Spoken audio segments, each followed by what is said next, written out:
Hi, welcome to our garden. ఈరోజు మా ఇంట్లో ఏం కూర వండుకోవాలా అని ఆలోచిస్తుంటే మా అబ్బాయి చెప్పాడు, మమ్మీ గార్డెన్కి వెళ్ళి గుత్తి వంకాయలు తెంపుకొస్తాను, చక్కగా గుత్తి వంకాయలు ఫ్రై చేయి మమ్మీ అన్నాడు. సో నేను మా జిత్తు కలిసి ఎర్లీ మార్నింగ్ మా గార్డెన్కి వెళ్ళిపోయాము. అందులో ఫస్ట్ మేము గ్రీన్ కలర్ గుత్తి వంకాయలు ఎన్ని ఉన్నాయా అని చెక్ చేస్తుంటే ఒక 2 దొరికినాయి. ఇంకా వెతుకుతున్నాడు, ఇంకేమైనా దొరుకుతాయేమో, మరి కూరకు కావాలి కదా, ఎక్కువ మందికి వంట చేయాలి కదా మనం.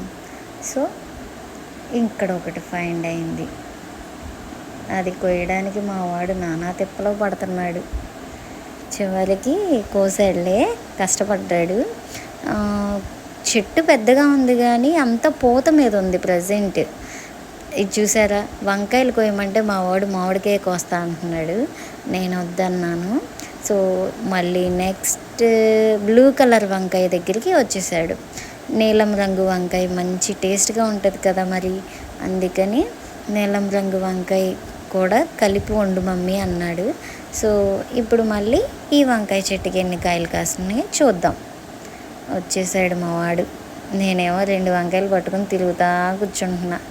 ఎన్ని వంకాయలు కాస్తాయో చూడాలి మరి. అంటే కూరకు మరి 2 వండితే సరిపోదు కదా, అందరికి కావాలి కదా. 3 కోసాడమ్మా ఇప్పటికే. ఇంకోటి దొరికింది 4. చూద్దాం ఇంకెన్ని వస్తాయో ఈరోజు పంట, మన గార్డెన్లో పంట. చూసారా, పూలు అయితే చాలా వచ్చినాయండి, కాయలు మాత్రం కొన్నే వస్తున్నాయి. కానీ కూర చాలా అంటే చాలా టేస్ట్గా ఉంటుంది.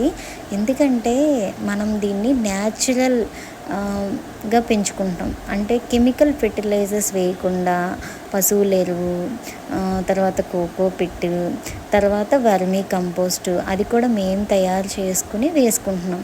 అందుకే కూరలు కూడా చాలా అంటే చాలా టేస్టీగా ఉంటున్నాయి అన్నమాట.